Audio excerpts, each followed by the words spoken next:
internet. Back in Minecraft, back streaming for the first time in like a week. Or less, I'm not sure. But it's been a minute since I've been streaming or gaming, so hi.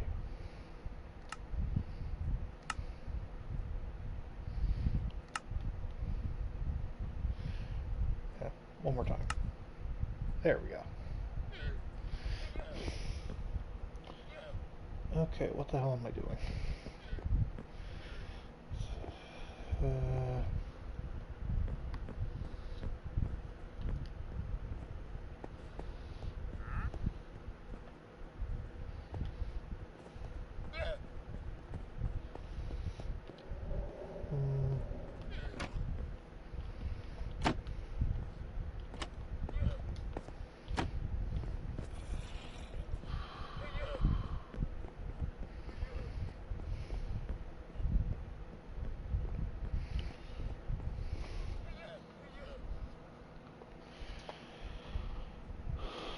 So, I want to get the observatory running, or I want to get the observatory floor finished.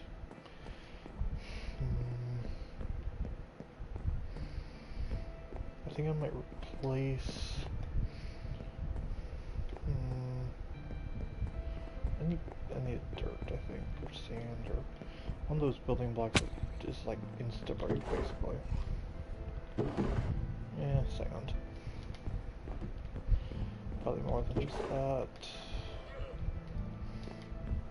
There.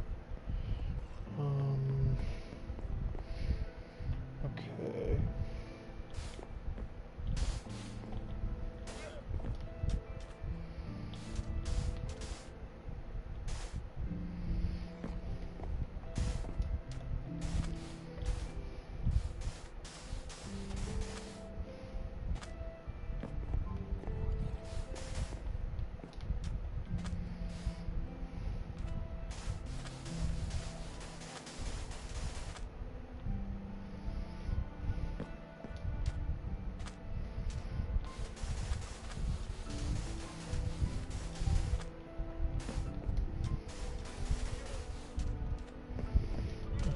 So,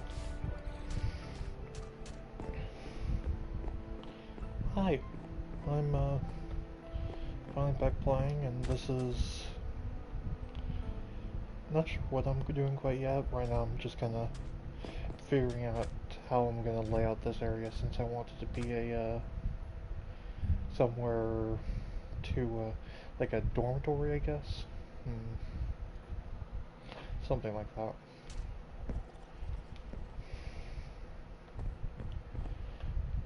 First time playing in a while, yeah. And hey, we might even have Matt joining us. Yay.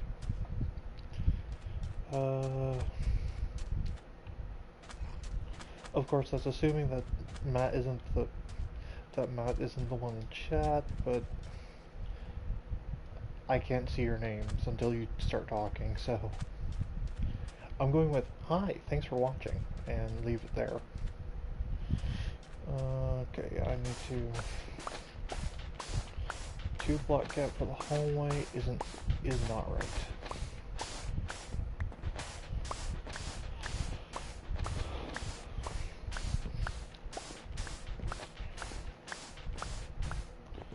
You know, I just realized I don't know where I'm going to be, where like my permanent housing is. And then you think about that at some point.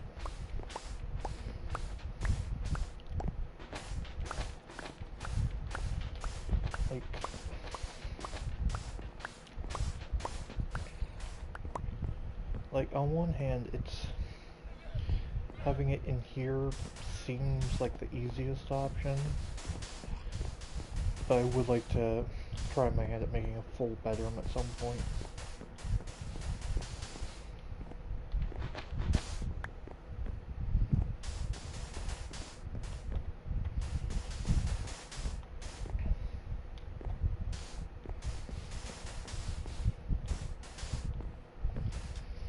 Okay. A little bit more cramped, but if I do like trapdoors or something for the walls here, I think it'll be fine.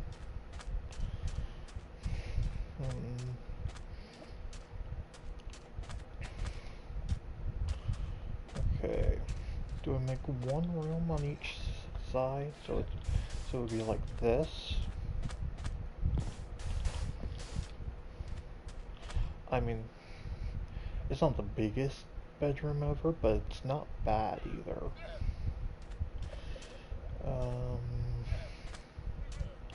But then, what do I do in this space?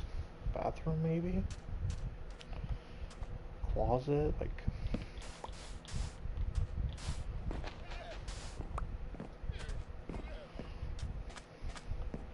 a little walk-in closet storage area.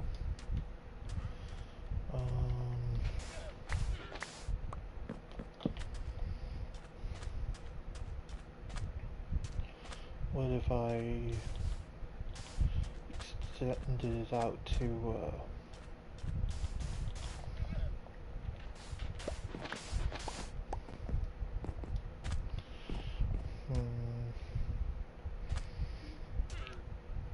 I think the only thing I'm absolutely certain of is that, like, this will be, each corner will be a full block. Maybe do trapdoors down the middle with a, yeah, I think trapdoors down the middle, because that would make this basically 2 blocks wide without actually being 2 blocks wide.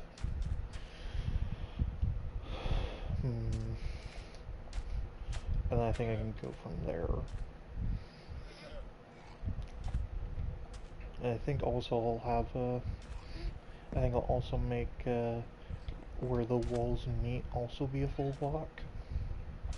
So like if it's here, then this will be a full block, 2 more, then a full block again. Which I think would be an argument to make it so that this wouldn't be the case, but maybe this would. So it would be one more, a 1 wide.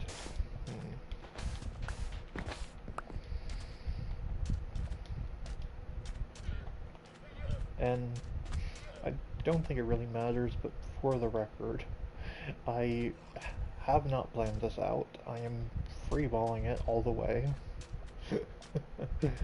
I just, like, I don't really even have a great test world on console right now. I started creating one, but just kind of stopped when I realized the scope of the project I was trying to make on it. So, do I have some more spruce wood? No. Yes. Nice. Log. Yes.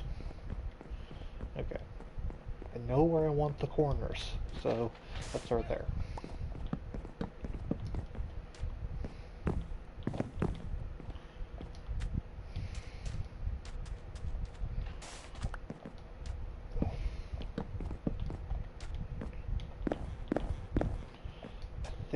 I think my priority has to be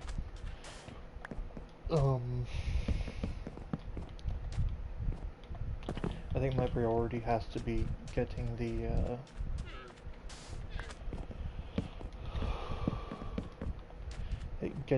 the next floor done, so that this, like, even if it's just like get it done over here, so that this one section is just finished, so I can get an idea of how it's going to look. That makes sense to me.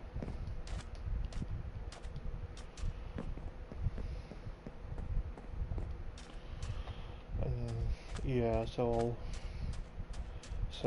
finish the section there, since it'll be the first one people see and all that.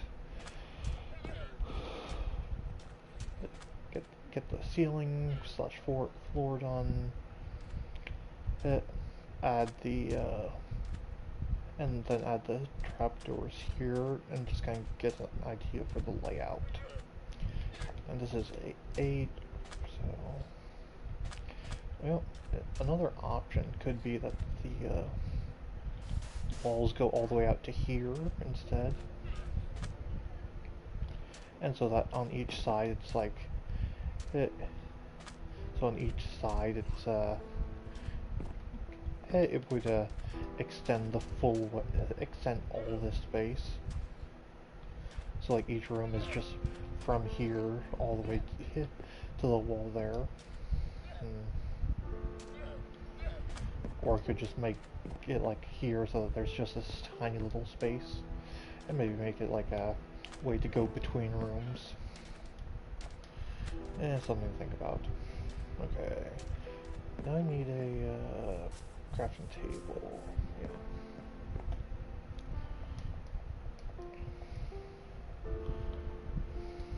There we go.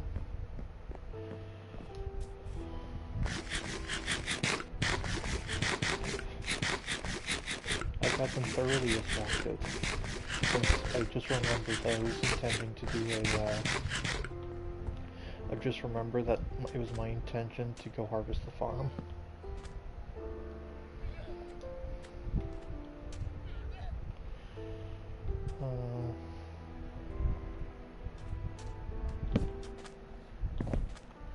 Yeah, that's fine.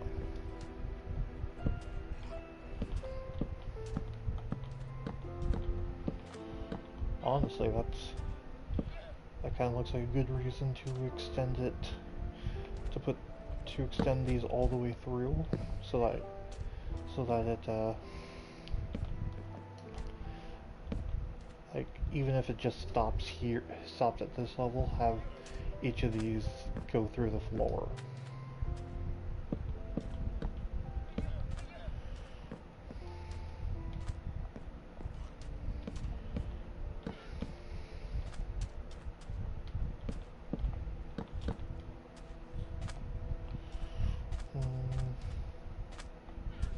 How would that look, actually?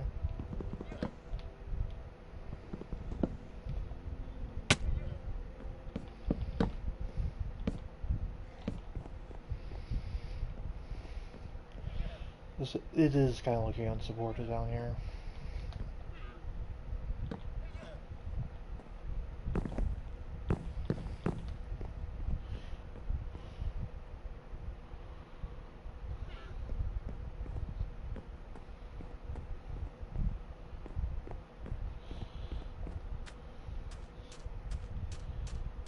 I appreciate that you're sorry for bothering me, but that sounds like a scam. It may not be, it probably isn't, I don't know, but I'm more than happy to just kind of keep doing my own thing without having some other service, having someone provide a service for me. I'm doing this for the fun of it, not to... Okay, I'll be real, it would be great to earn money for this, but I'm playing the game anyway. Why not just stream it for the hell of it?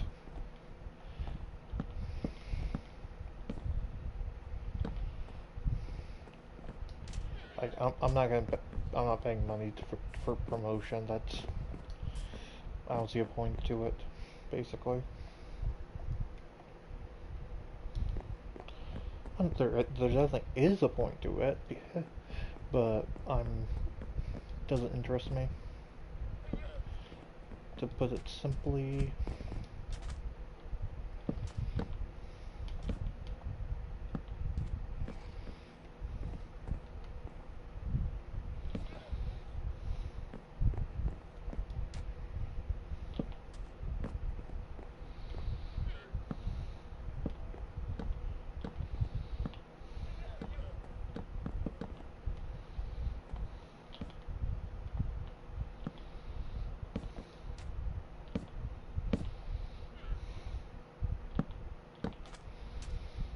Okay.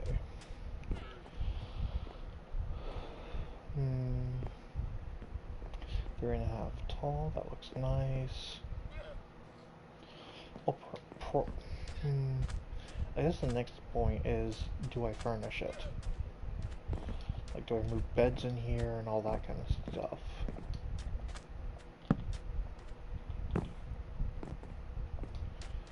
on one hand, furnishing it would make it look nice. On the other, what if they don't like it? Like, because I guess this game is about building stuff. They could just remove it themselves.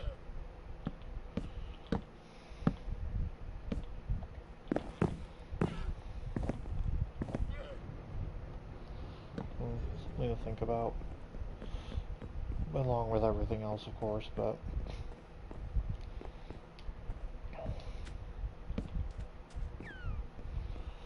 okay.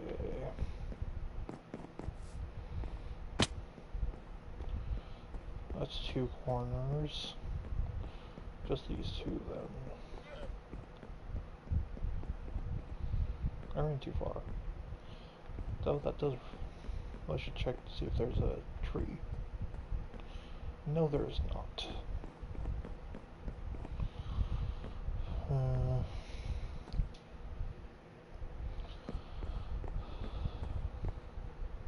I should make these like trapdoors.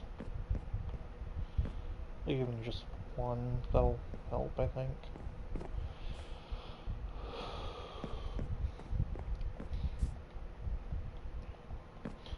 And I need to put in the pumpkins too. Okay, yeah, I definitely need to up. I think I might move my notice board indoors or into here and upstairs and all that. Or I could. Hard choices.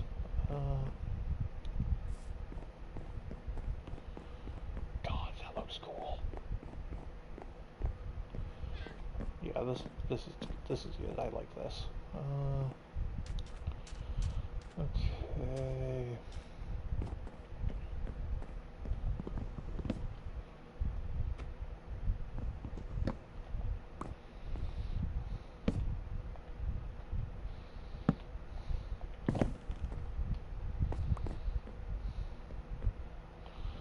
Yeah, I can't do anything more there until I move the enchanting table.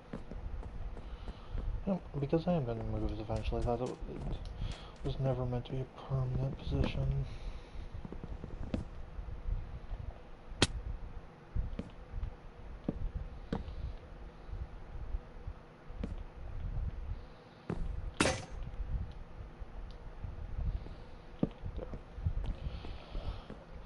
And I need more spruce anyway, so it's fine.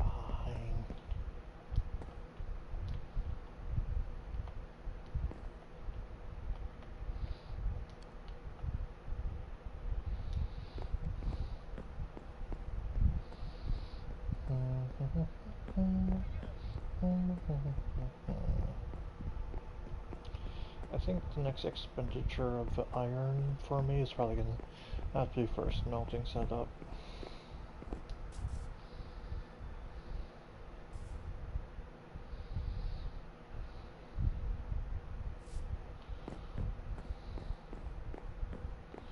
God, this place is already looking cool.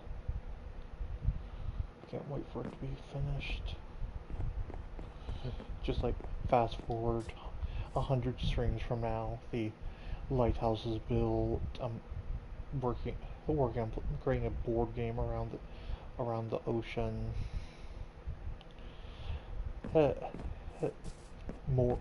Even more of the ocean has been turned to glass. It's nice to dream and plan and all that fun stuff.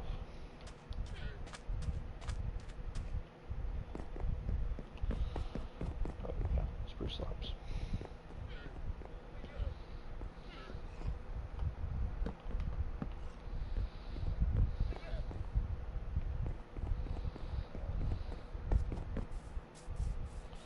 Okay.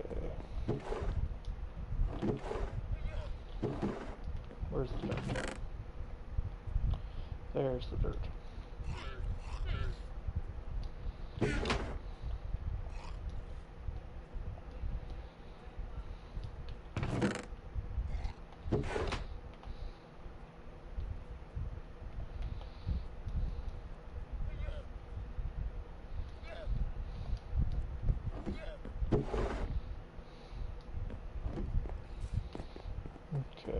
more torches.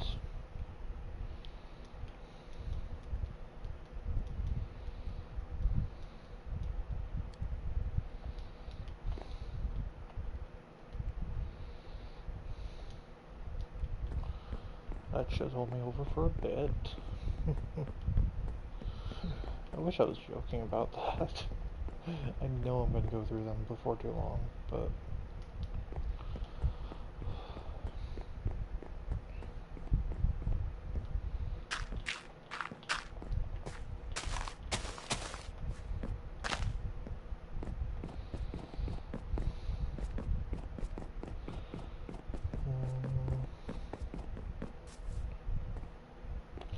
yeah, this is where the intended come up point is.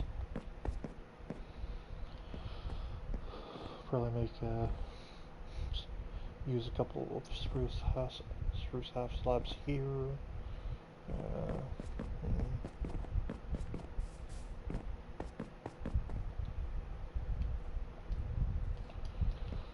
Okay.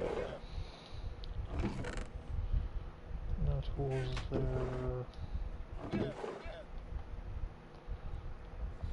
Stone axe. Shears for later. You might as well. Might as well.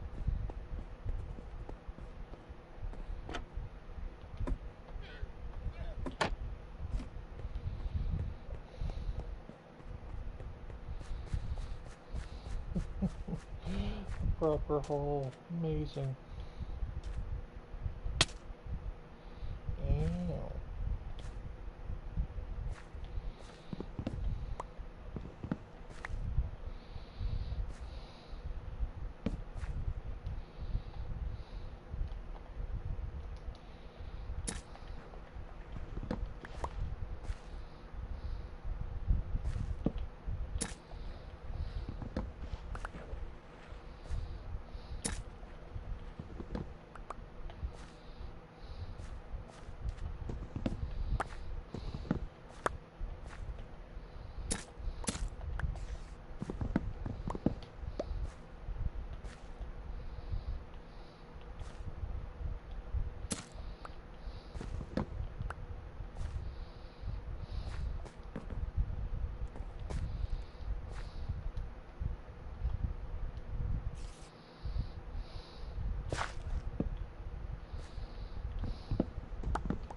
Almost done.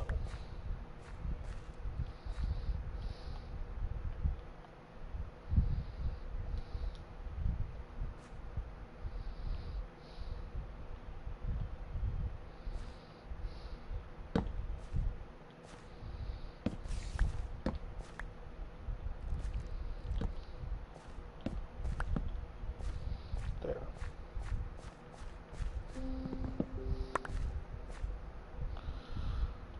Okay.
You know, I've played on too many, with all the servers I've played on, the idea of automating this, while it sounds nice, doesn't really interest me.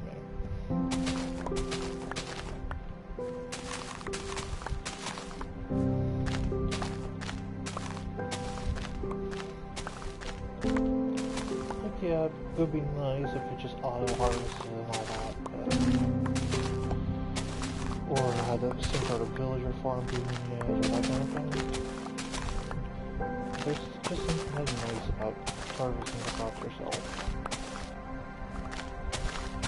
And I'm saying it now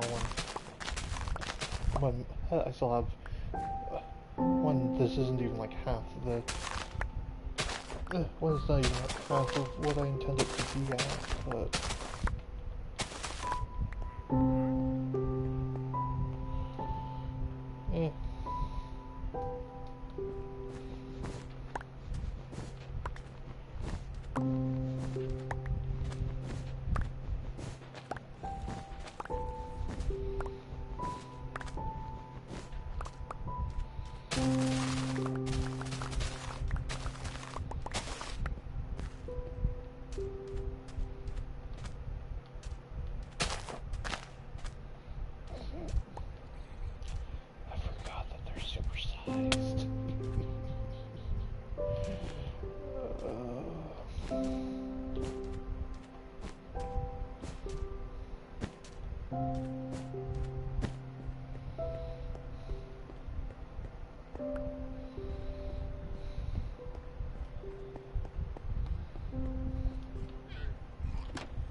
Totally useless.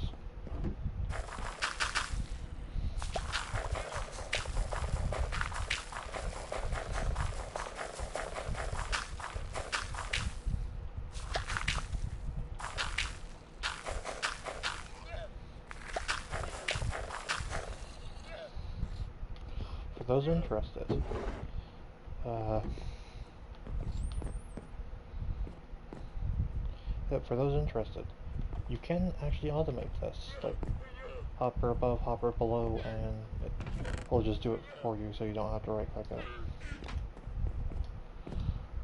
Useful information to have.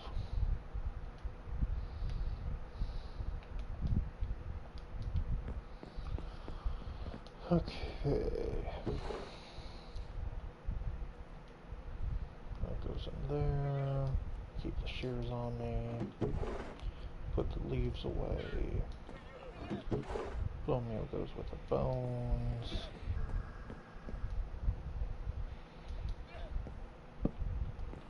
One here. One. Put a couple over here.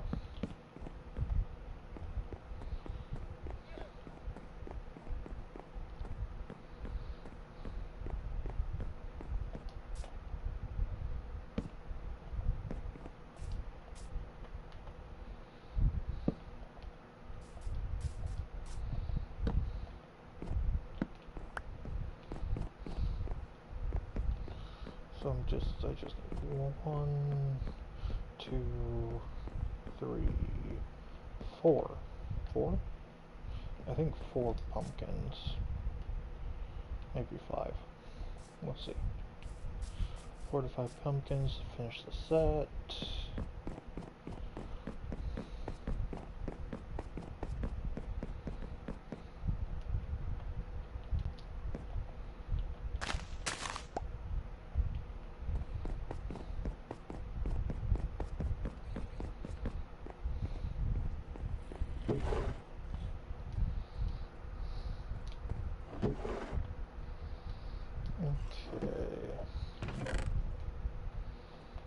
I mean, that's what I wanted, but I didn't mean to grab that. 1, 2, 3, 1, 2, 3, 1, 2, 3, 1, 2, 3, 1, 2, 3. 1, 2, 3. Exactly the amount I needed. God, I get paranoid with this game, I swear.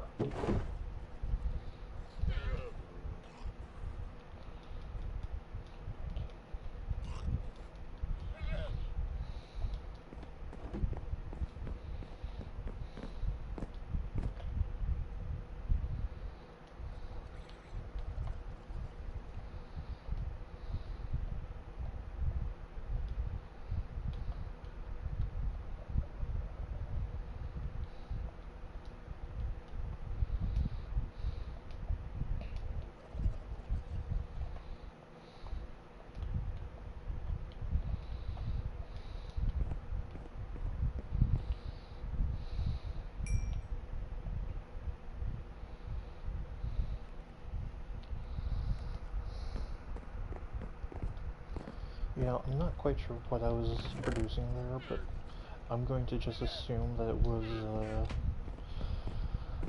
I'm just going to assume that I was producing smooth stone and start smelting that.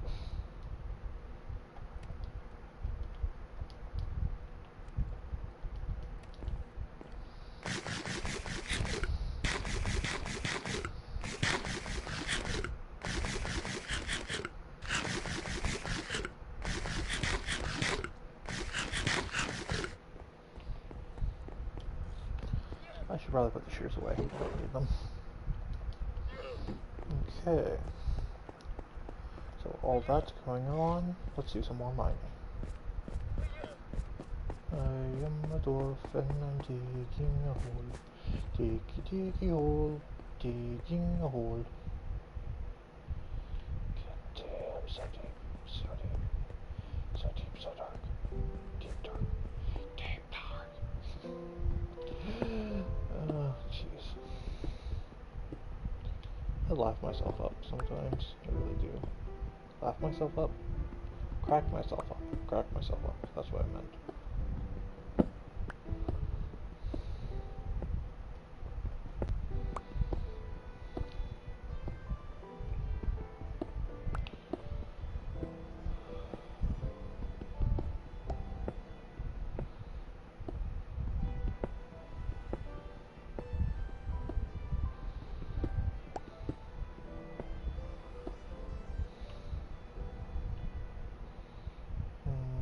I'll make this my stopping point.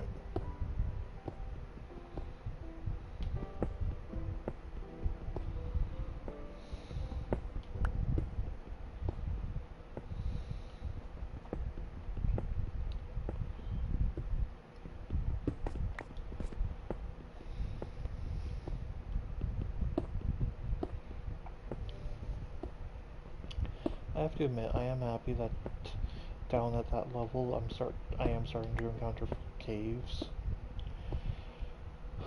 Just because it would be such a pain to dig all the way down to bedrock without any caves happening.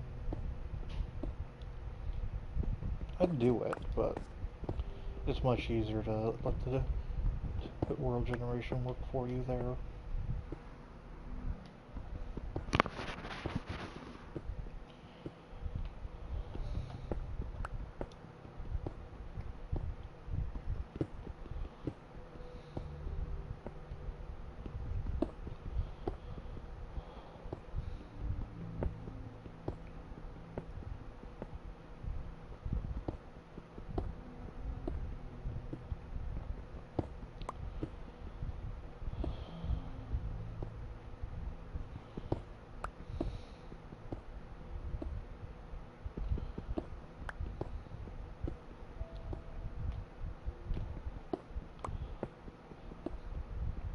really do wonder sometimes if this looks as dark to, like, I know overall that my streams always seem brighter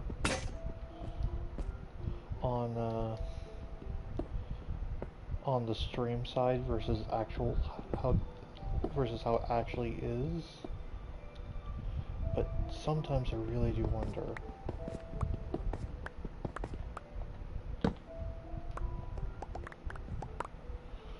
Lovely copper, exactly what I need shit tons of. I mean, I do, but that was sarcasm.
A part of me does want to just kind of like dig out any ores I find, but I also don't.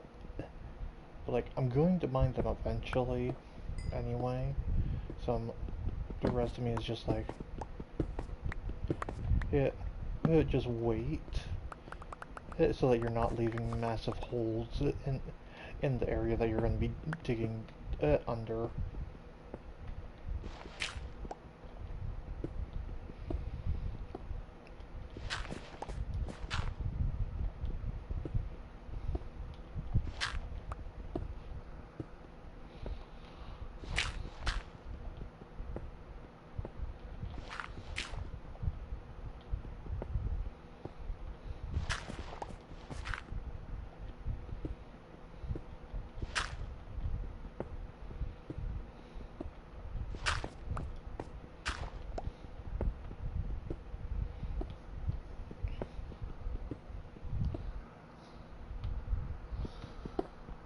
I also really, really don't want to die yet, just because, uh, if I could be, just because that level 30 fortune enchant, like, God, can you, that will revolutionize this.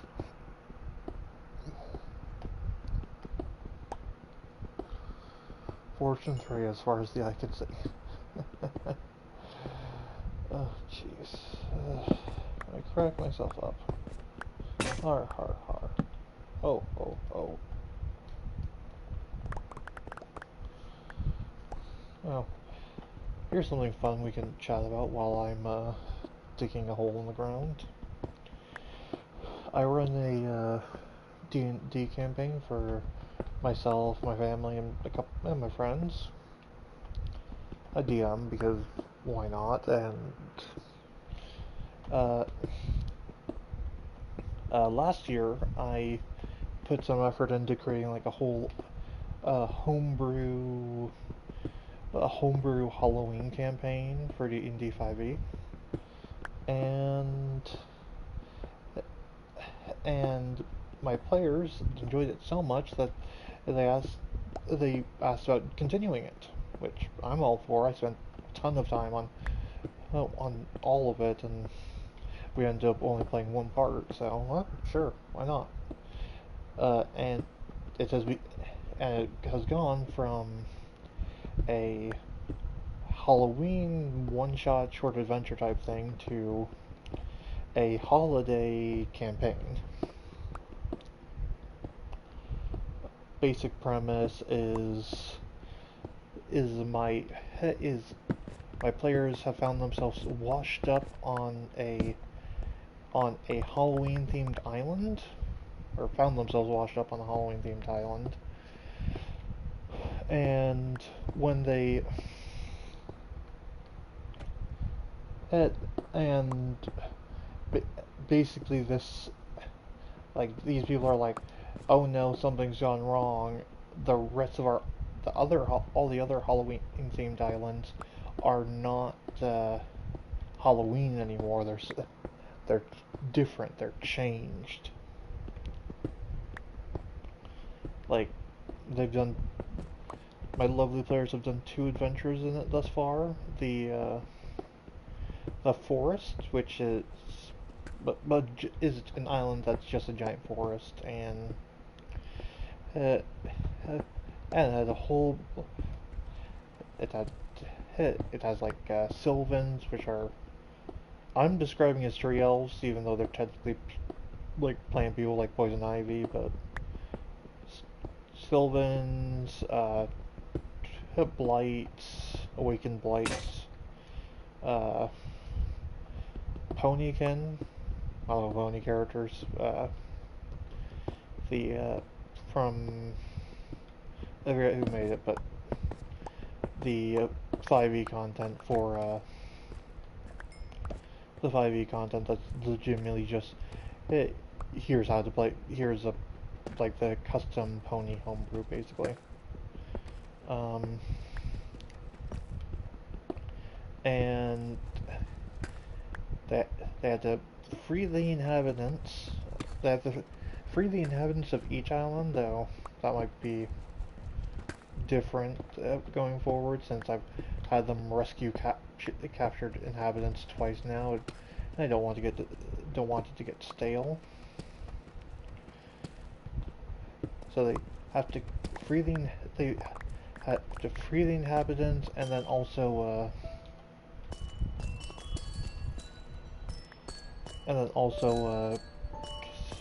get the and after they free the inhabitants, they also have to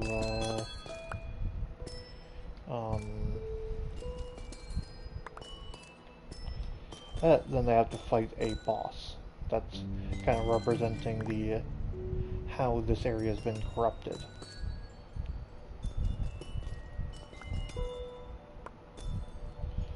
For reference, the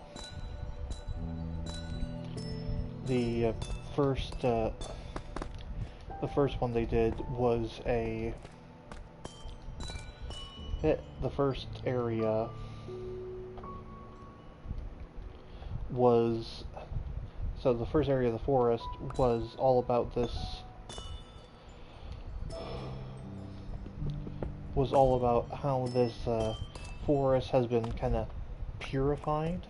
Like, it used to be a dark, spooky forest, and now it's like happy, and there's fairies everywhere, and it's being led by and it was led by a unicorn, but the unicorn was purified, corrupted technically, but purified into being a proper, like, basically it's like her alignment went from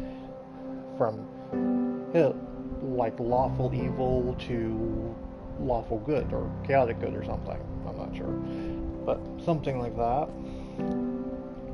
And then I have then to change him back to being evil guy, good guy, to being on their side. They found 3 pieces of his crown and had to. And so here's the thing. I based. So this is a ponykin character. I based it off of out of the ponykin character, the Kirin, which can fly.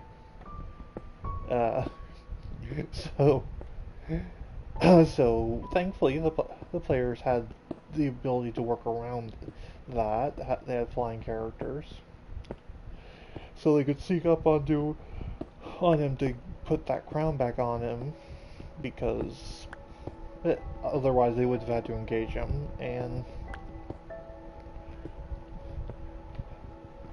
they could have engaged him and kind of wrestled the crown on and that, but they managed to skillfully do it, which I'm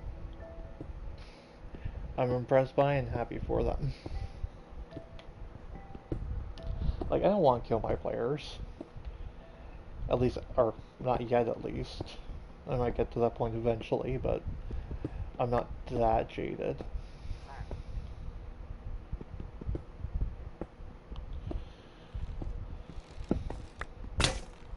Oh, Jesus. Why are they in here? What the fuck? What?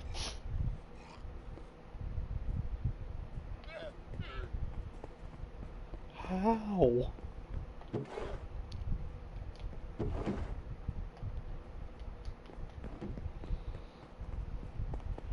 Just how?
I'll be honest, that confused the shit out of me.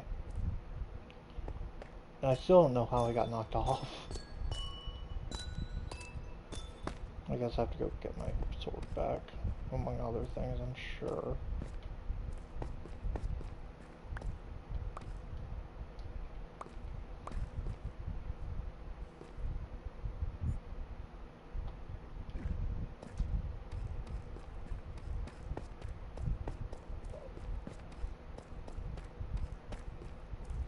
I don't believe I'm lucky enough that it was all just at the top.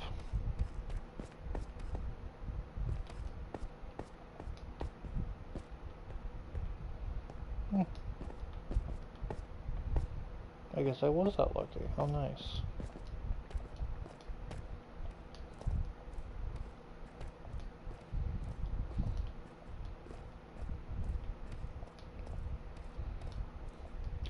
Still, how the fuck were they able to spawn inside my base? I don't think anything's that dark.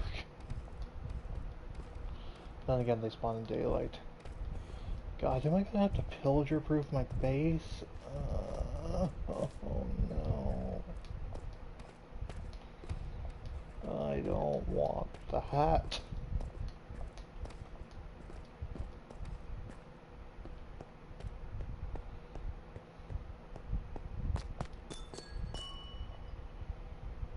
So you have to admit, I am a little surprised that I survived that fall.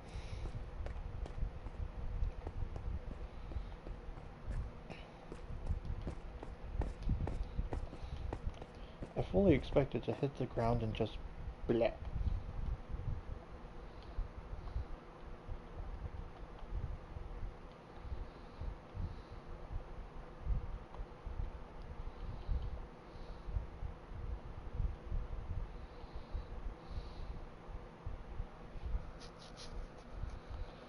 I might be missing other stuff, but I can't be bothered. I have the important stuff.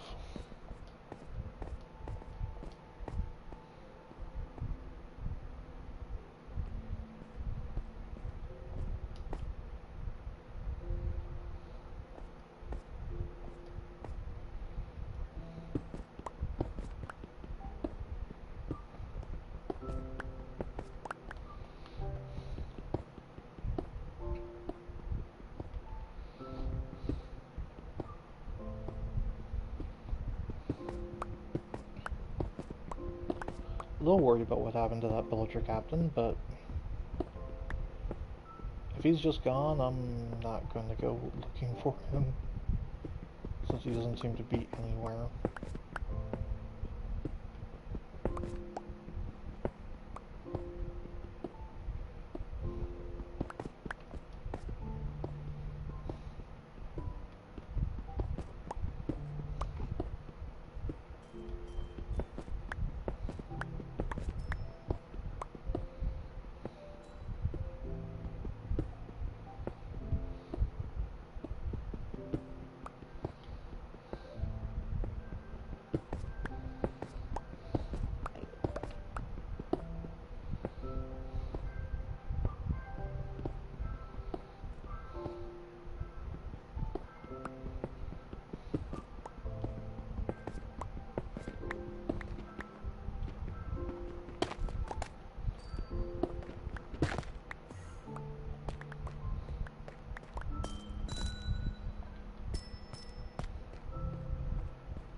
I think as far as preserving this goes, for now at least, I'll probably have to kind of mine around it, make a connection to it, and yeah. Since otherwise I want to use tinted glass for a ton of stuff, so better if I just kind of leave it as is. Okay, that's 8 more pieces of glass. Yay.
Still a little worried about that Raider Captain.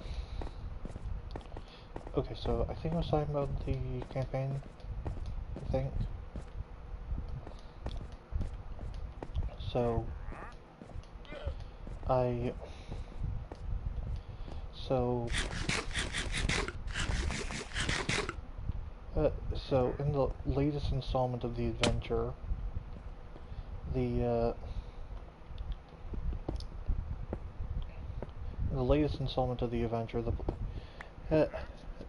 the players, since since they wanted to expand to more than just Halloween, I figured, okay, I guess it's snowing now. uh, and I basically set it up that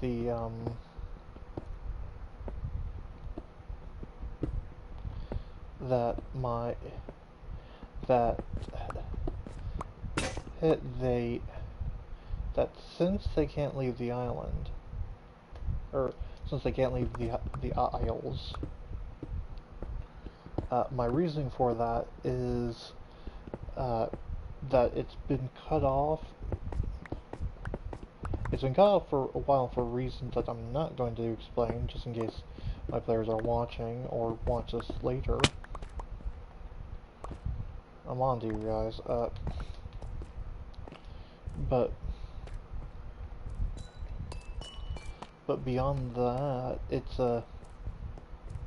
they have to they can't leave the Isles while the Isles are currently, like, as of now, there's 3 of the areas are no longer purified, corrupted, however you want to phrase that. 3 of the Isles are safe. The main island, the town that I've labeled it, the forest, and the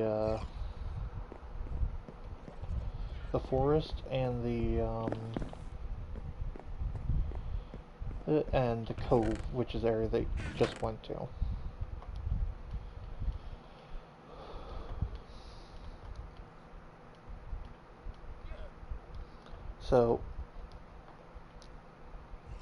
So for this adventure, I asked them ahead of time, where do you guys want to go? These are the options.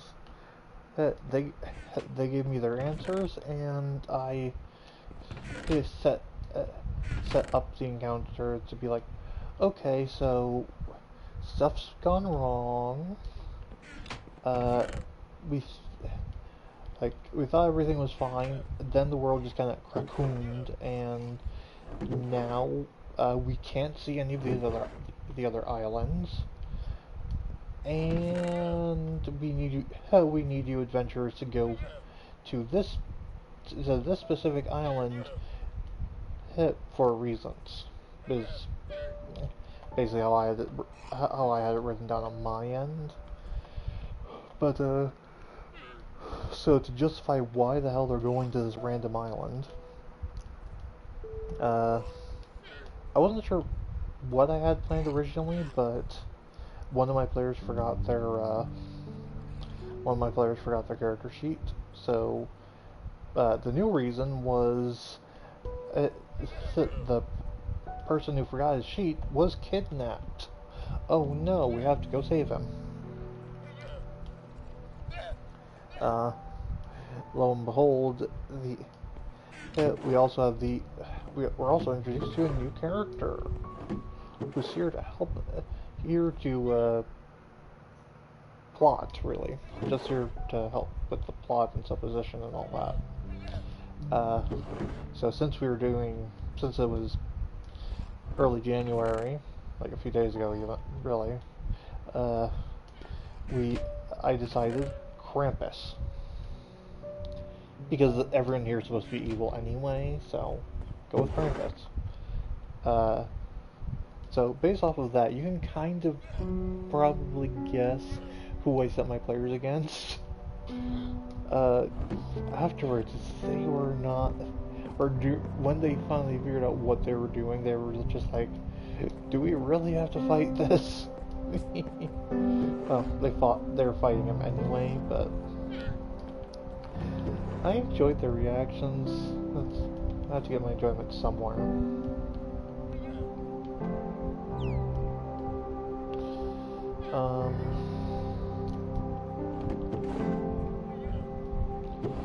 So they ended up encountering quite a few things.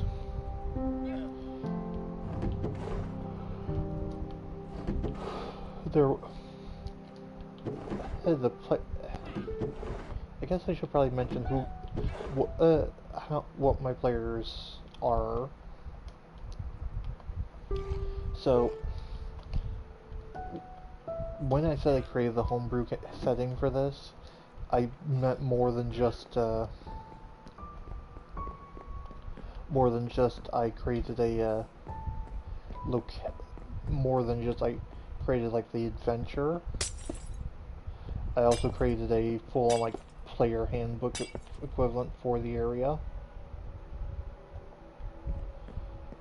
I didn't expect it to be quite that dark. And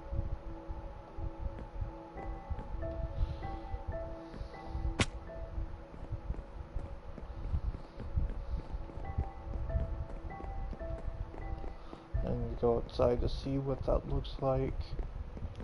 So, I went into a lot of work for this, like the player side of things, creating races and all that sort of fun stuff.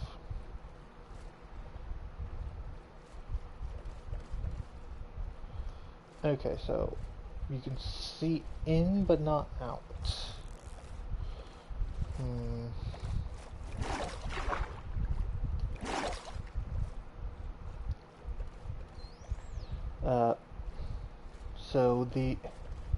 So the player side of things has such wonders as as playing as a xenomorph. Because reasons. Xenomorphs, ponies. Basically, if it's remotely evil and not in the player's handbook, I added it. But evil, like the one thing I don't have is okay, I like that. So this is gonna look worse right now while it's gonna look worse right now while the floor is basically unlit, but it'll get better as I light more and more of it. I can accept that.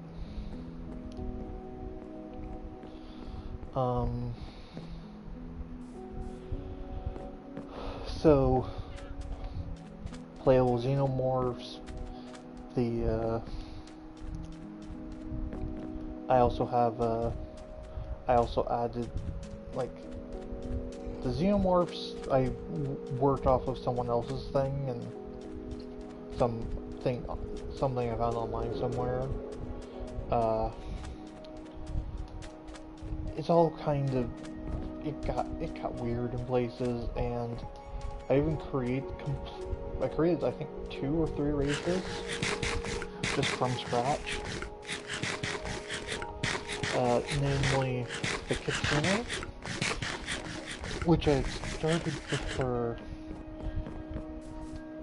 Kitsune because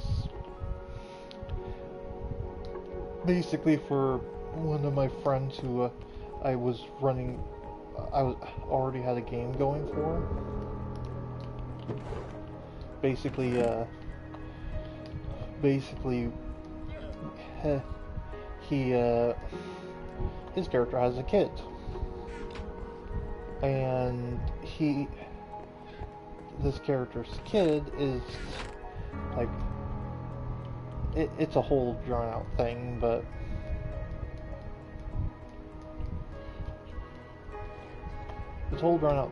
basically,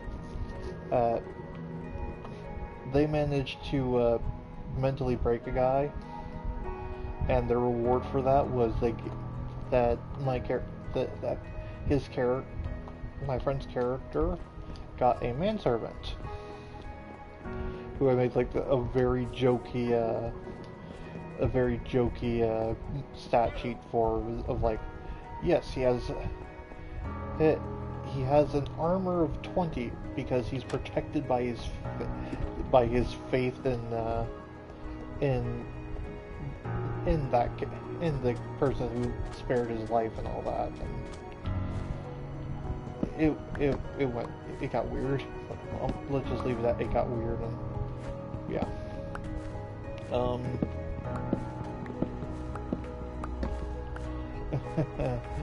So while that was happening, we were like, okay, what are we going to do with this manservant character? And my friend just commented, his character has a daughter. Can we work that in? And I was like, yeah, sure, why not? And basically was then I think I was just given liberty, like, it would be cool if it was like a fox person or something, or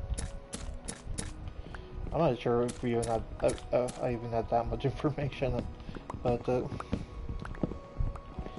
essentially I was given creative liberty and to kind of just create the character, and that's how my friend ended up with the parent of a fox girl.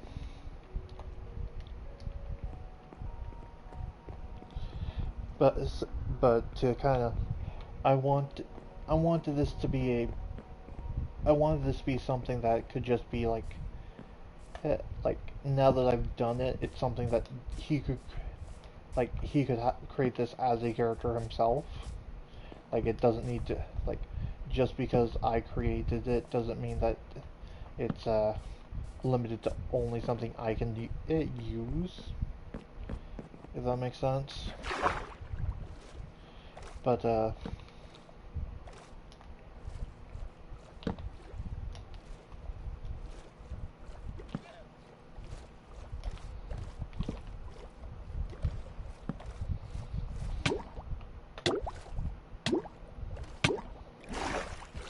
there's a skeleton riding a skeleton horse down there.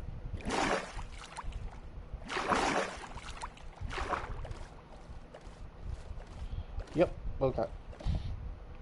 I'm leaving that well enough alone, thank you.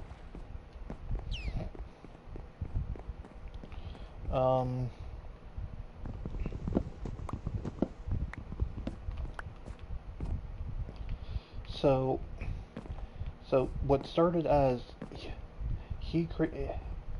as me creating a character for him, for creating a stat sheet for his daughter, like, it's effectively just like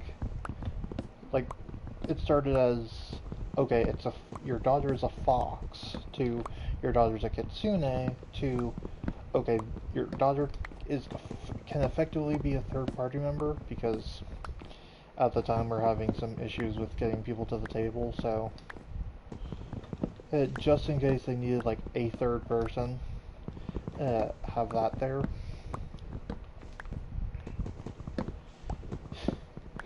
God, our main campaign got wild, but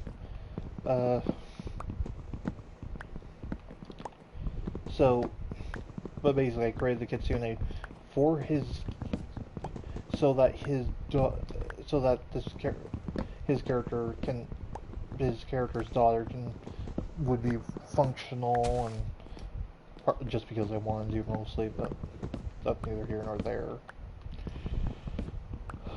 And the other one is I was reading a fanfic called Taylor Varga, which is a unique fanfic because it's based off of it's like the only one of its genre, basically. It's based off of a old anime called Luna Varga, which I hadn't heard of before reading this fic, and I'm not sure if anyone else did either, but old Japanese anime about a girl who, like, it's a very kind of typical fantasy story, even though it's a really good one. Basically, this girl was going to her, is like the princess of the kingdom, and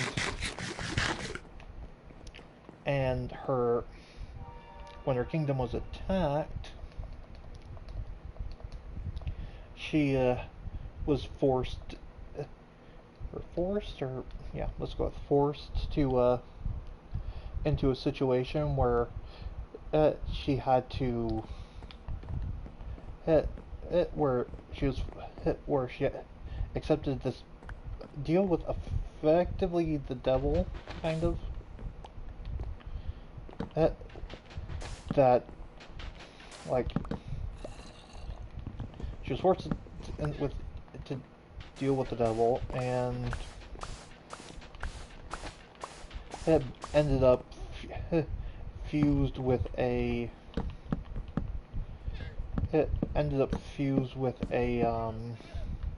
with the Varga, which is basically think Godzilla, and you're basically there, like 120-foot Godzilla, more or less. Maybe not even that.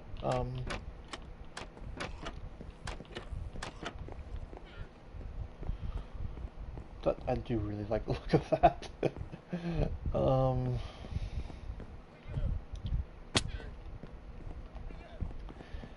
So, and she just kind of came out of that dream state where she met the Varga to find herself like hundreds of feet in the air with her with like her arms and feet stuck into Godzilla's head, Varga's head. And the story just kind of went from there, where she was fighting to avenge her kingdoms, defeat her enemies, that kind of fun stuff. And when she wasn't a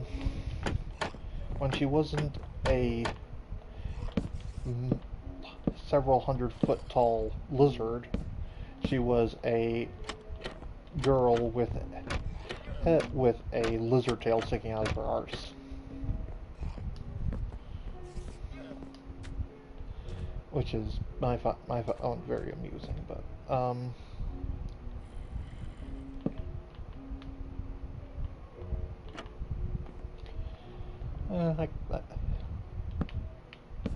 maybe I'll switch these to be stairs at the top here.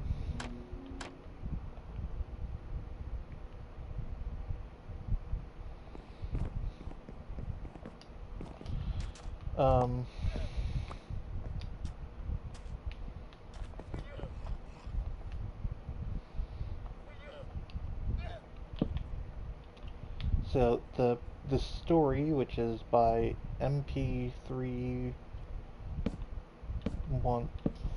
player, I think his name is. Effectively, if you search Sailor Varga, you'll find it. So, like, that's all there is. It's on Space Battles and fanfic.net, among other things.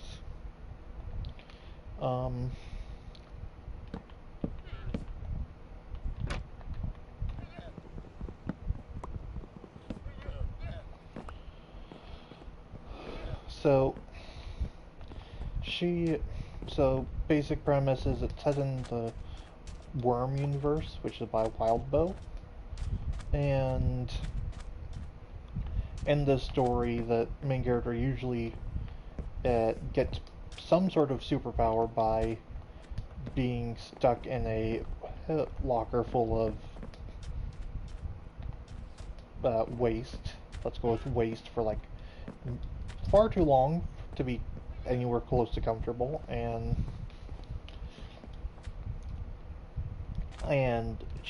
what happens is she goes through a process called triggering normally and gets the power to control every bug within a very, very, like 3 or 4 blocks. And it's like, at that point, like, run, basically, because that's a fuck ton of bugs. And you don't want to be nearby when while she's pissed off at you, because, again, fuck ton of bugs.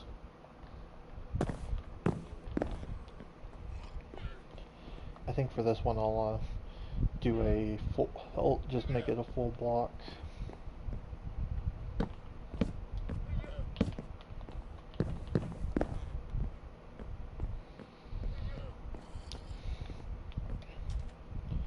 Okay, so that's 1, 2, 3, 4, 5, 6, 7, 8, 9, 10, 11, 12.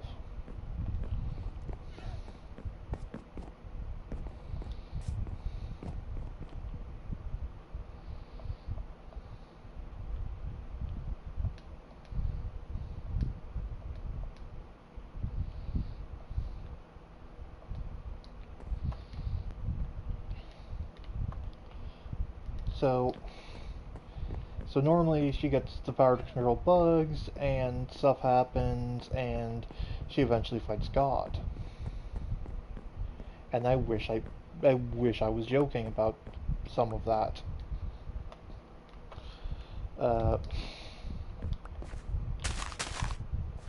Hey God, God, it's a near omnipotent being. I'm gonna just call it God.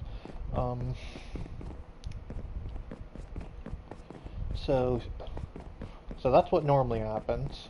What happened in this story is she got her powers, or she got her life-defying event, and instead of getting superpowers to control bugs, instead she got she met higher a higher power and got the power to or got that same like higher power deal of the original Luna Varga,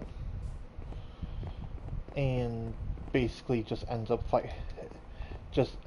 merged with merged with an obscenely powerful being from outside the universe. Normal stuff.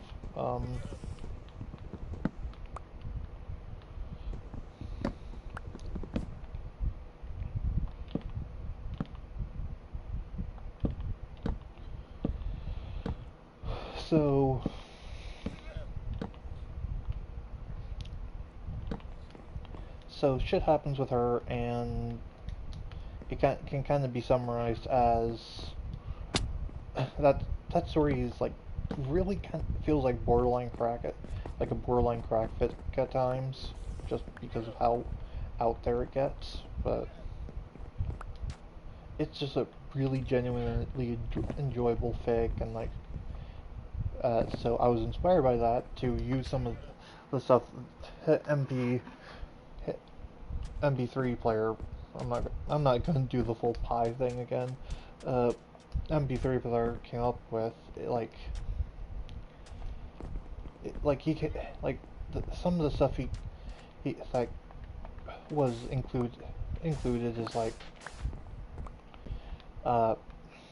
just off the top he had like had their so from here on, spoilers if you want to go read that fic yourself, which I do recommend because it's a good fic.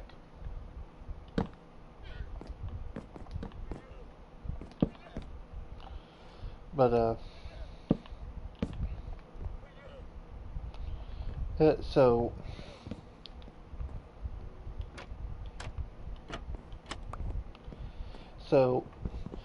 oh, I'm on Hey stream. Charles.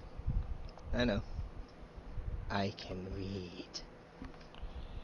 I'll just... Would have been on a lot sooner, but stuff happened after I got out. As it always does. Nah, usually it's stuff that prevents me from getting on. Either way, stuff Murphy's Law happens. decided to change it up.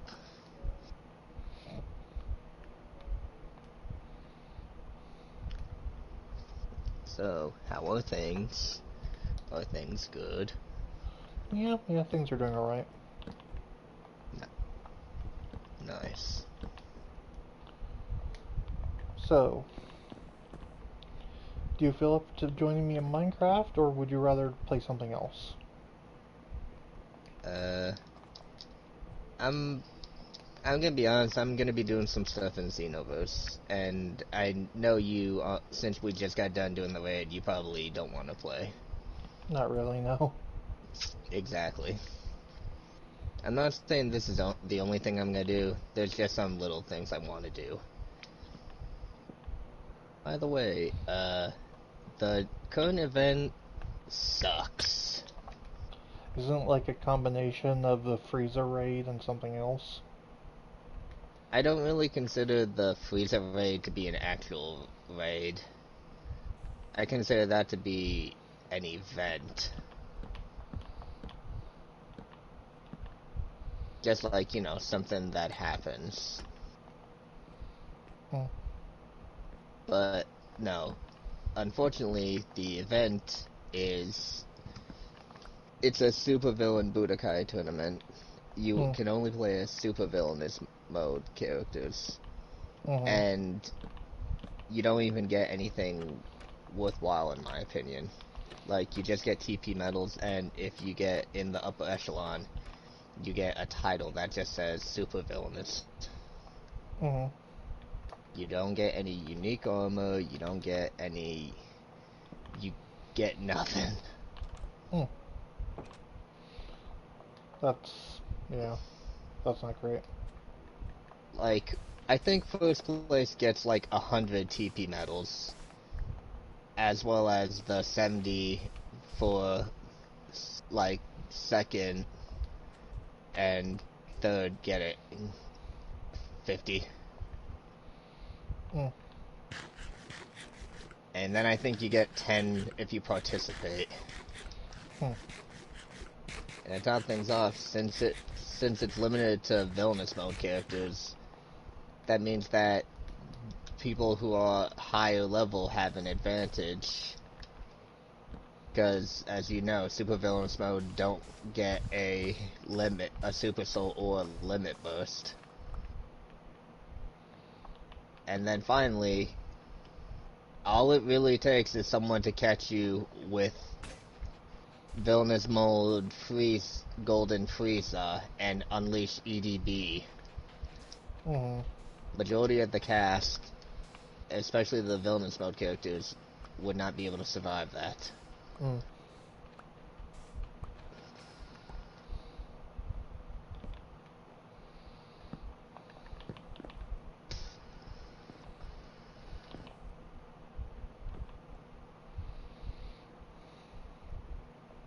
Yeah, that's what I thought. I gotta reallocate this shit sometime. Mm-hmm.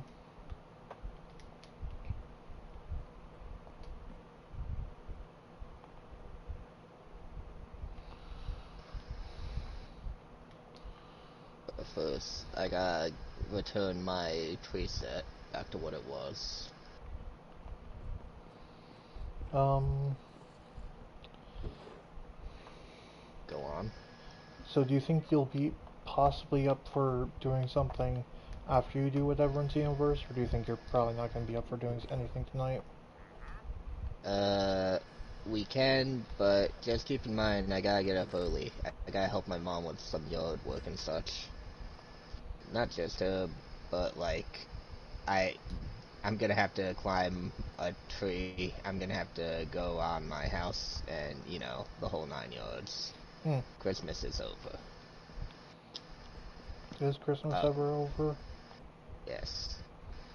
Are you Which sure? also means I have to carry out the Christmas tree by myself. Ay, ay, ay.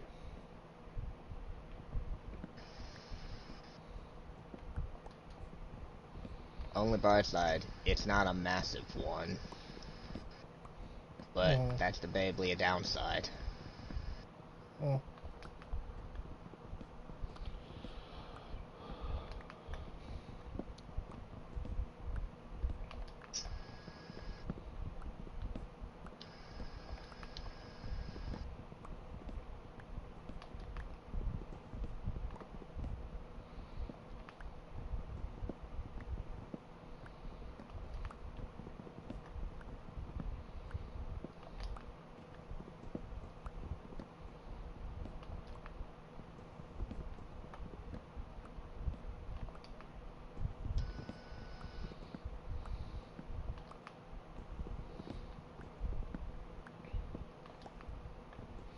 So, if it's alright with you, I'm just going to keep talking about what I was talking about to chat.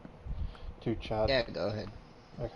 So I was just talking about the Taylor Varga story, which is basically I was talking about the Hollow Isle campaign, and I was Ah. just explaining about the player races, and I was explaining about how I came up with the Varga race and the stuff about the Taylor Varga story.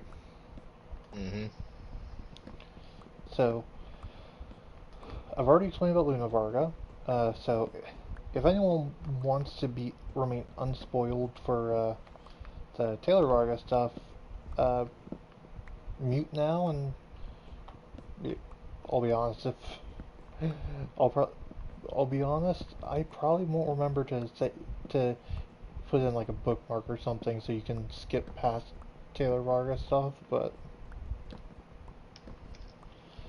so in the Taylor Varga story, it's had, she gets superpowers, or well, she gets kind of possessed by a demon, I guess technically. Uh, I guess technically she is getting possessed by a demon, even if it was willing, and the demon's pretty nice about it. If being possessed, if you're still being possessed, even if the demon's being nice about your possession. Anyway, so she gets powers, and those notably those powers, uh, notably those powers are basically uh, can basically be summed up as anything that is used in the Luna Varga series, with the addition of she can she's not just limited to being a supermassive Godzilla and a girl with a tail. She also has the option of being uh, I believe in story it's referred to as she's the infinitely variable dinosaur, because if it's vaguely dinosaur shaped, it's within her wheelhouse. Though I'm not going to ask how she got the tentacles, because I don't know, and I'm not sure I want to know how she managed to make tentacles work for dinosaurs. You know, you remind me of something interesting. Oh, So, it two things pertaining to Beast Boy from DC, Teen Titans. mm, First off, it's that in the old cartoon, unless you consider it an anime, but I'm gonna refer to it as a cartoon. It mm, undeniably had anime influence, though. yeah, Uh, so there was the one episode where they were visiting Tamaran because Starfire was supposed to be getting married, yeah, right? Remember how he transformed into like a fucking dinosaur looking thing, but mm, it was still like an alien? Then after he changed back, Cyborg goes, "How did you know you could do that?" And before just said, "Lucky guess." Another interesting thing that they did in the comics, I don't know how recent this was. I came across this from one of those channels that just like says, "Did you know shit?" uh, Apparently Beast Boy is able to transform into a Starro. okay, yeah, I saw that too. That was kind of cool and terrifying all at once. I agree, but what makes it even more wild is I'm not sure if it was him or if it was this little Starro that Batman held on to, but I just know that there's this one Starro that like helps and likes Batman, and when he needed to like help him with something, like when he was in a traumatic state or some shit, Mm-hmm. he he attached himself to like help him get through it. And while Batman was in like an imaginary world, the Starro got to dress up as a little Robin and help him. That's adorable. You know, it's not adorable. Hmm. Starro's appearance in Arkham City. And yeah, he did appear in Arkham City. Good to know. It's legitimately terrifying. You come It's one of those things where it's never even like where it's not really Ah, referenced shit. by anyone else. Are you alright? Yeah, apparently hit the limit for how many llamas I can leash to a post. I see.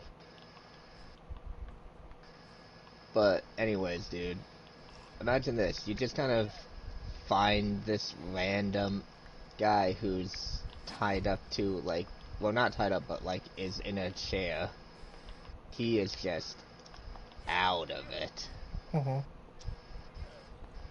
When you get up to him, he starts freaking out. Similar to when you come across the teaser for Arkham Knight back in Arkham City, which was a random guy who was injected with fear gas, who actually died from it, Mm-hmm. and during which, if you go to a very specific frequency, you just had Scarecrow giving you a cipher code where he said he will return and the city of Gotham will know fear. Mm-hmm. But back to what I was saying, you come Mm-hmm. across this dude in an abandoned carnival, right? And while you're there, you can see some old posters and things like that advertising for a mysterious giant starfish and things like that, right? Well, Mm-hmm. you can come across some like not magazines, some like newspapers and things like that. And the more of it you read, and remember, this is optional shit. Like, it's not even necessary for any 100%. You come across things that suggest that the guy was infected by Starro and things like that, and used his body and shit like that before he finally died from having the life sucked from him. But you can also see a tank that has Starro, and he's just slowly rising and staring at you. Mm-hmm. Like I said, it's legitimately unsettling. Mm-hmm.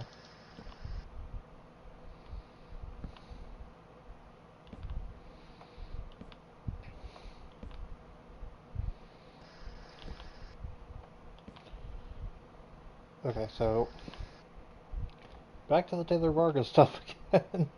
After a brief trip into Starro.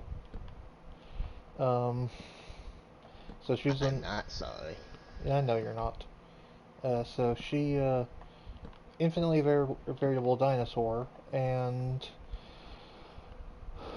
the way this is portrayed throughout the fic is that if it's remotely dinosaur shaped, she can turn into it, and like just for reference, she uses the whole dinosaurs had feathers thing as a replacement for hair and all, that kind of thing. Um, Does that mean she could transform into Space Godzilla? uh, yes and no. Uh, yes, but it, but she, but the crystals on the crystals would be fake. like she could create the crystals, they just wouldn't actually be real crystals. Couldn't she just, like, use hardened external bones or horns? Possibly.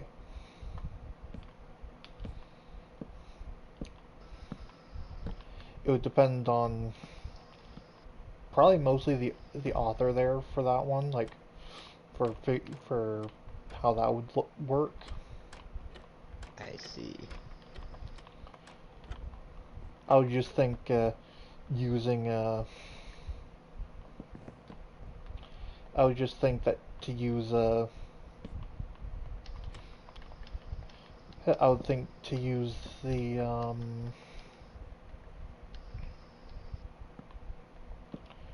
to use like an external thing rather than bones because a she has the power of the ability of matter creation.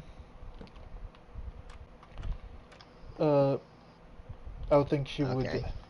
use the whole matter creation thing because with that she could make it actually kind of like look and like everyone would be able to see that it was actually just like some sort of giant space crystal. And it would probably be easier for her to like do like electrical bullshit with it. Alice Space Hmm. Godzilla. Uh, Charles? Matthew. Space Godzilla doesn't have electrical powers. He has telekinesis. They just use an electrical effect because that's just what they've always done. Like how Ghidorah's lightning outside of MonsterVerse is always stated to be a gravity ray. Or a gravity beam, I mean. I get that. I was just for I know that I was saying lightning because that's what I remember from that movie.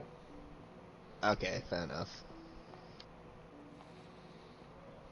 I was just saying, if if Space Godzilla had lightning powers, God help us all. Yeah, fair enough. Because you may or may not recall, in the original Gojira, electric fences were used to at least momentarily hold him off. Mm. Momentarily. Mm. Then that was basically dropped until debatably, or at least until it came to Godzilla, uh, King Kong vs. Godzilla, where they, made Yeah. it where made it where electrified Kong was super fucking effective. That shit would never fly in Pokemon.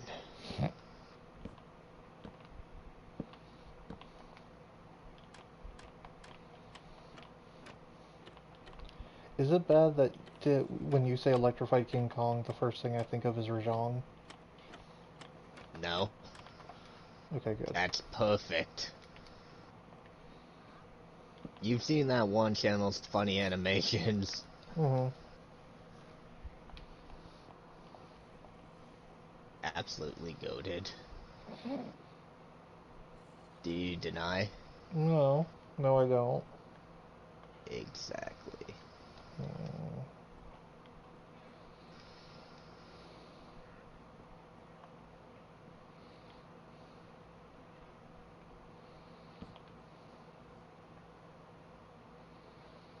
I'll be right back. I gotta use the bathroom.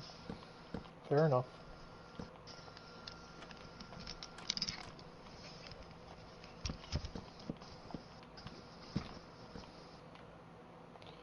So this brief reprieve from distraction.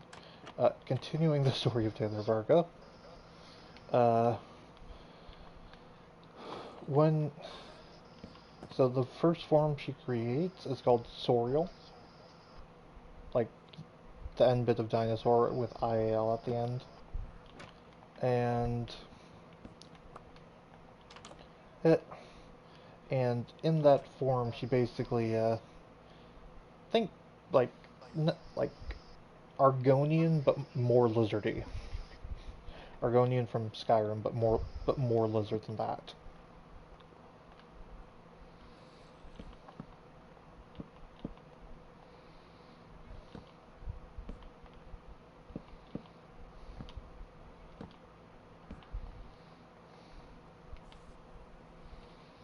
I think for now I'll put doors on both sides, but I can change that later if I need to.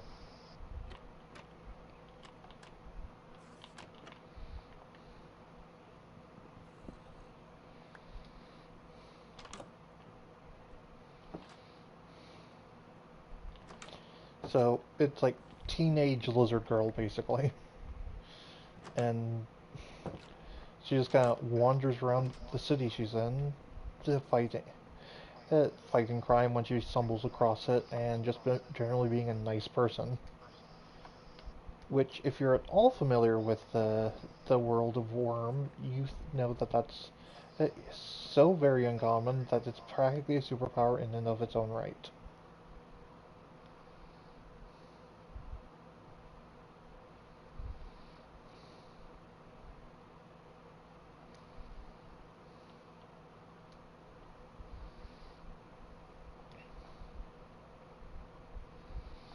Yeah, might as well. Uh, so from there, from there, it's just kind of like she's want the rest of the like from there she eventually comes up with what's called the Raptor form, which is I generally think of as a centaur, but it's a lizard all the way through, and that thing's like 8 feet tall and completely terrifying. Or she's 8 feet tall and completely terrifying. Don't mis. They have genders. Use them because you don't want to offend the lizards. Yeah, yeah. Um.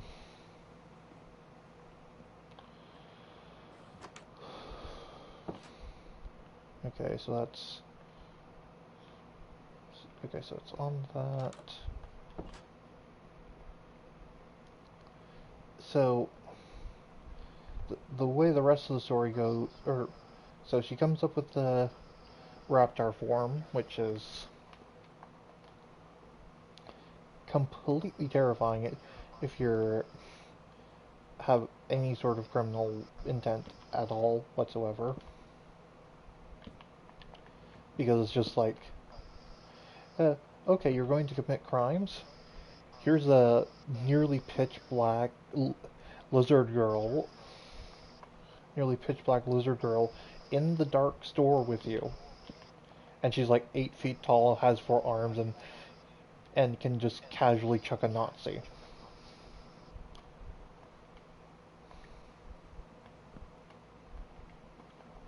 Like, there are things you don't mess with, and 8 foot tall lizard centaurs to, that that have fun chucking Nazis around is pretty up there. Um, from after the I'm back. hi Hi. so after the Nazi chucking lizard centaur, she gets more people involved in this, and what starts what eventually becomes known as the family of I'm lizard. sorry, what the fuck? What? What did you say? After the what now? What do you mean? Did you say after the Nazi lizard party? After the Nazi chucking lizard centaur. Oh, a centaur that's chucking Nazis. Okay. A lizard centaur that's chucking Nazis. Okay. It needs to be specified. I'm not disagreeing. Uh, so at that point in the story, it's kind of becoming that instead of her just being this girl with the power to turn into an infinitely variable dinosaur, the Uh-huh. Sorial is Sorial and Raptor are members of the family. A La Familia. Yes, which is extra funny because uh, her her father side of the family is comes from the Sicilian mafia, and her mother side of the family comes from the French mafia. She's literally descended from mafioso, and it's fucking hilarious that she's uh, is basically disguising the who she is uh, by playing the part of alien lizards. And I mean, to be fair, she plays the part of alien lizard very well, entirely because her DNA, we have helix DNA. Two DNA strands binded together. Her DNA is quad helix. That's four helixes binded together, which is just does not occur anywhere on the planet, as far as I know. Could be wrong, but I'm pretty sure at that point it's not a helix. Yeah, but you're it probably isn't a helix, but how would you describe to someone who doesn't know what a quad helix, what the actual, what the actual terminology for a quad helix is? Like, how would you describe that to someone who doesn't know what? Like, they can imagine quad helix. How would you describe describe a bit for someone who does? Uh, uh, yeah, I was just kind of repeating myself there. Like, how would you? Honestly, I feel like you've made it more confusing since you went from talking about DNA to trying to describe it. Anyway, so like at that point, like you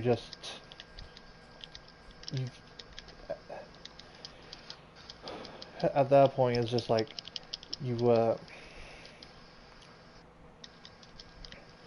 it, uh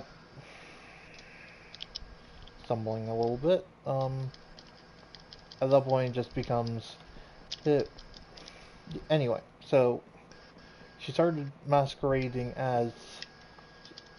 uh, as the instead of her being uh, instead of it just being one person with the ability to turn into an infinitely variable dinosaur,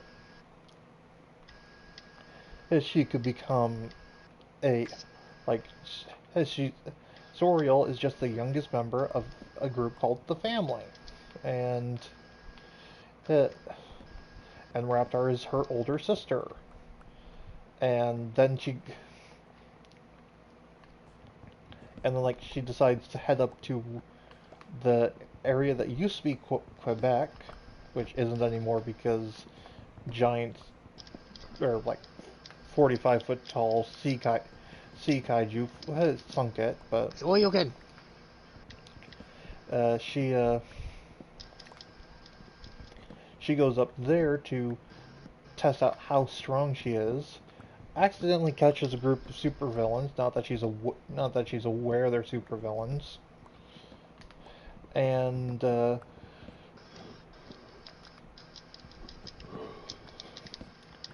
and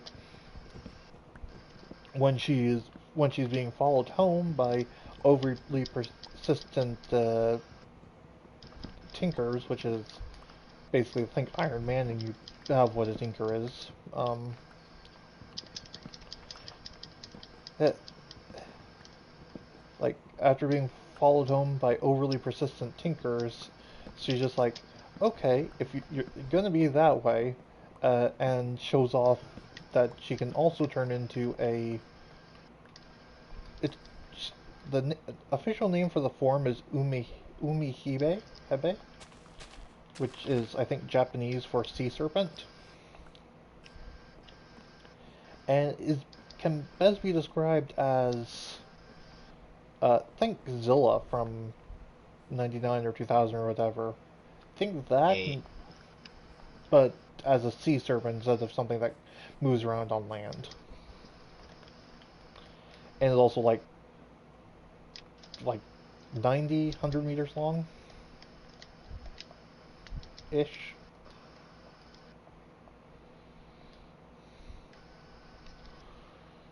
4, 8, 12, 20, I think. 20 should be good.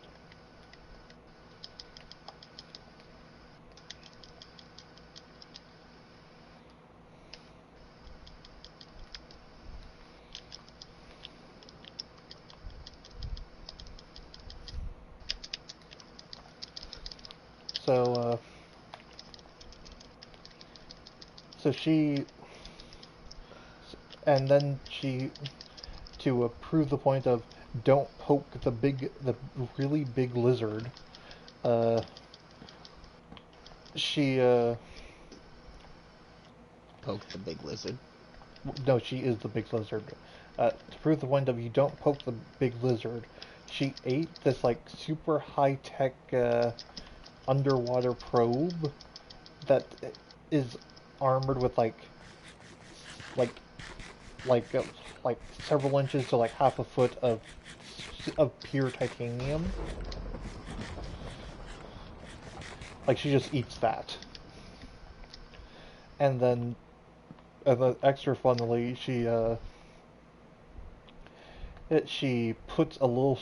gives a little shard of it to her father, who puts it on his desk, and then the tinkers just kind of walk in at a later point and see this little piece of the probe that got eaten by a giant sea lizard on the desk, and just like very, very terrified because like neither of their armor is anywhere near as thick as the plating on that probe was.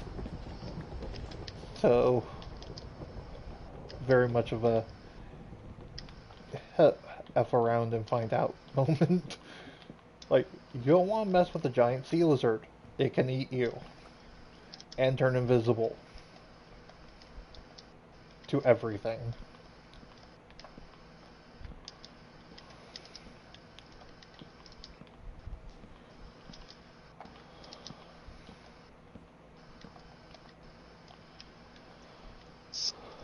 Um, the uh,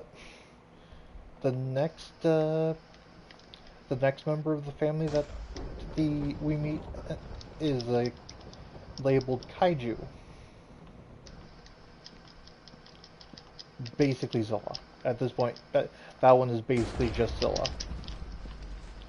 Maybe a little bigger than Zilla was, but Zilla. And for those not in the know with the Kaiju stuff, Zilla is the name for the American Godzilla from like 2000 or 99 or whatever. It's mostly because people don't want to give it any relation to the real Goji. For good reason, but still.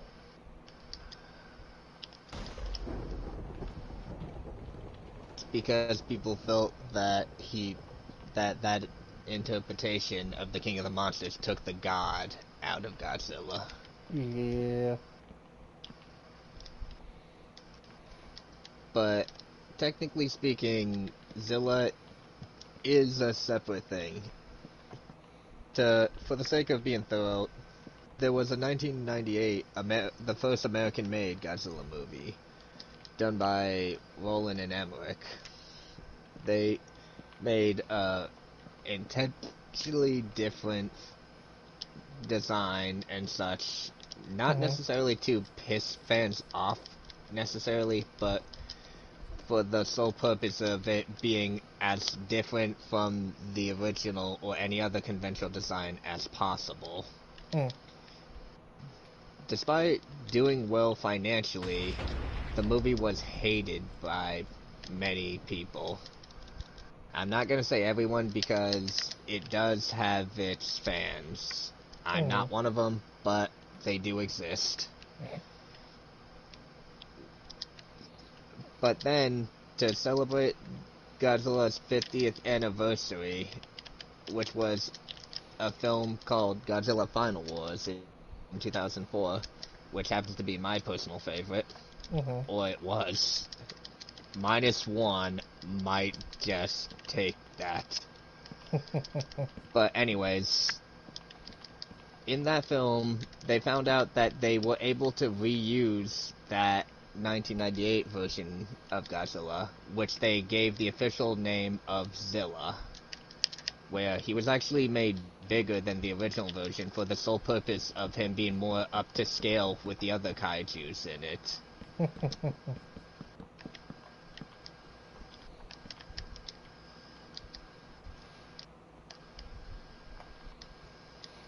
Alright, like I guess I just wanted to make sure that was like thorough. Hmm.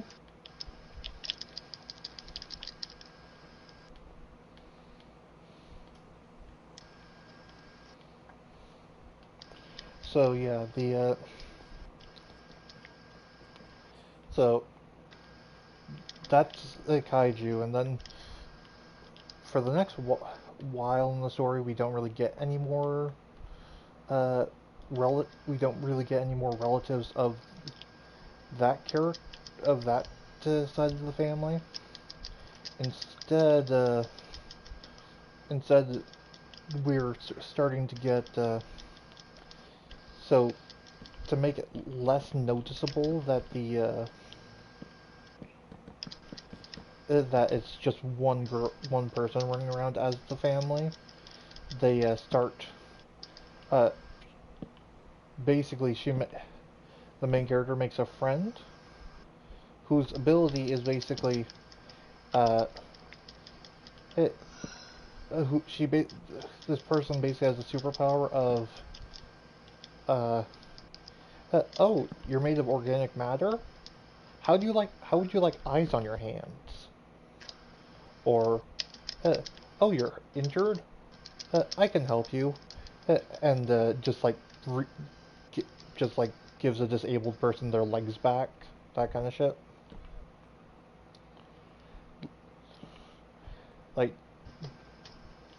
Like if you can like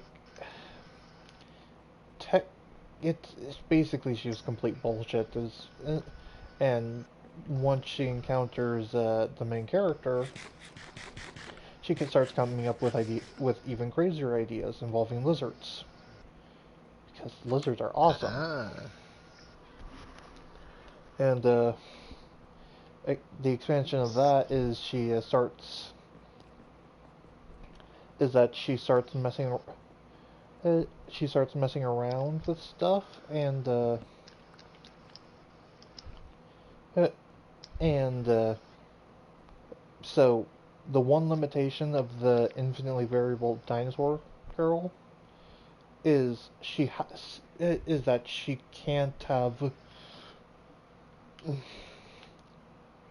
her one limitation is she has she still has to have the tail in her base form,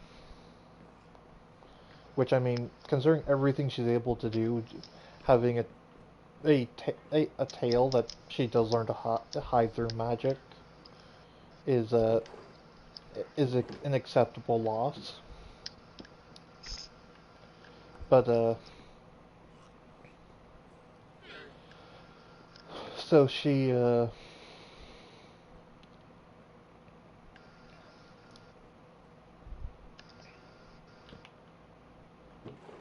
so the one of the first things that the super healer lady girl learns how to do to create a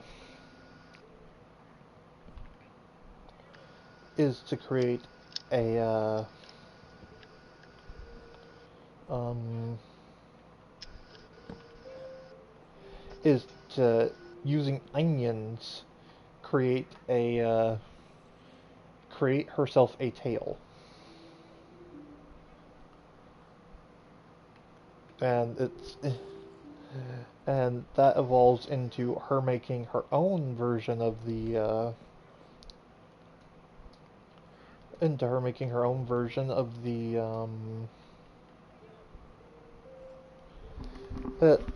like making her own super lizard form, and it's just really cool. It's so, so that's kind of where I got the inspiration for the Varga race and the D&D thing, and Hmm.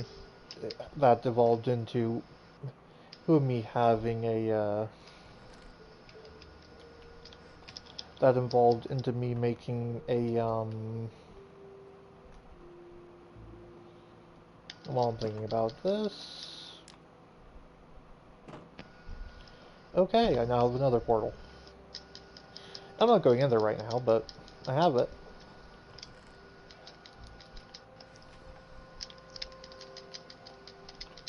Um,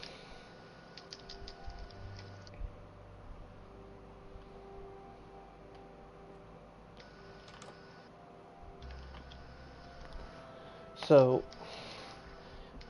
so I basically tried to recreate the whole thing with the Varga from the Taylor Varga story. I tried to recreate that to the best of my ability in D&D.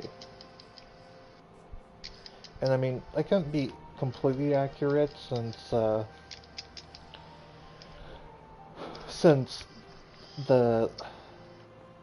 since the lore accurate version of the lore. If I wanted to be lore accurate for the powers, like all of our all of the Varga race should theoretically have an armor class of like 30, which is ludicrous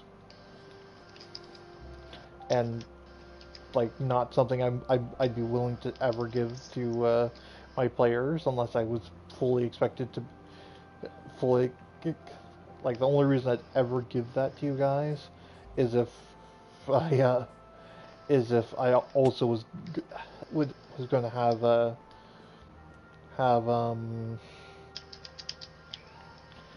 enemies for you to fight that would have like plus 12 or plus 15 on the attack rolls.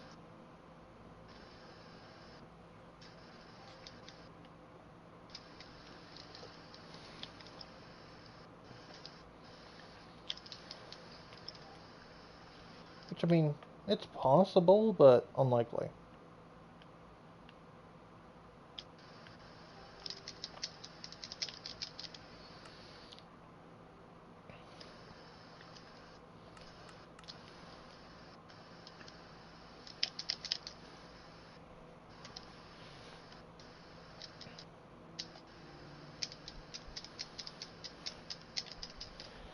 But yeah, it's the, I really do enjoy. I really do enjoy that story enough that I can kind of regularly read that one, which is unusual for me. Normally, if I've read a story too much, I just kind of have to stop reading it for a while. But yeah, decided to sneak in the thumbnail. Uh,